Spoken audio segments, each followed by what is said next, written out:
So a couple weeks ago, I was talking to one of my friends he's a huge reader. I feel like he's finishing a book every other day. And I asked him just for any good book recommendations because I wanted to get into a series over the summer. And he asked me what genre I was interested in. I told him like the fantasy genre, like I love Lord of the Rings. It's my favorite series. And like without hesitation, he immediately said Aragon. And so I've been researching this book a little bit. It's written by Christopher Paolini, and it's set in like a medieval setting, like Lord of the Rings. With swords and shields and magic and dragons and all of that, all that good stuff. And it seems to just be the perfect book for any fantasy lover.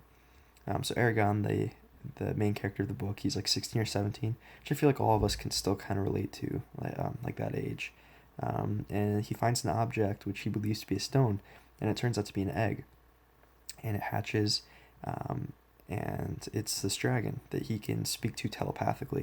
And he finds out that he is a dragon rider, which is a group of ancient warriors that, well, they rode dragons. And he finds out that all these other magical abilities, come with that. You can access it through like this ancient language.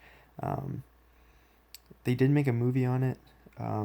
It was really bad apparently and not true to the book at all. The book is supposed to be way better, so I'm kind of excited to see what it was actually intended to be. What's really interesting about it is that Christopher Pliny was only 16 when he wrote the first book, and at first I was kind of deterred. I was like, he doesn't have as much experience as like these other older writers. So like the flow and style of it may not be as good. So I kind of looked at that aspect of it, and I still only read good reviews. Everyone that has read it has just been amazed that the kid was only 16 when he wrote it. And I think that writing style of a younger person rather than someone in their 40s and 50s, I feel like it would just be easier and more relatable for us as college students to read.